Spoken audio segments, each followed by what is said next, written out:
Subscribe Prudent social media channel and press bell icon for latest notifications. This ex-MLA of Cortalim constituency, I have challenged him. He has not yet met with my challenge. I challenged him to show one work that he has done during his tenure of 20 years.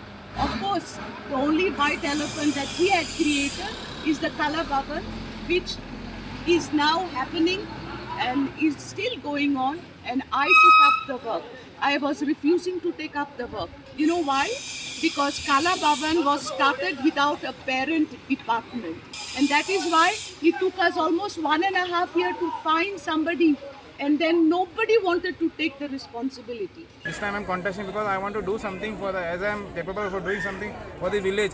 I thought people are telling me to go ahead, you to become try for an MLA seat, so you can do something development in Cortalim constituency. And even Mauvin sir is supporting me, so you go ahead, Girish, do something because as sir was the MLA for last 20 years in Cortalim constituency, he knows each and every place.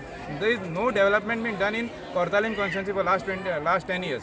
So if he sees development in Dabolim constituency, there is so much of development in Dabolim constituency, why not in Cortalim constituency?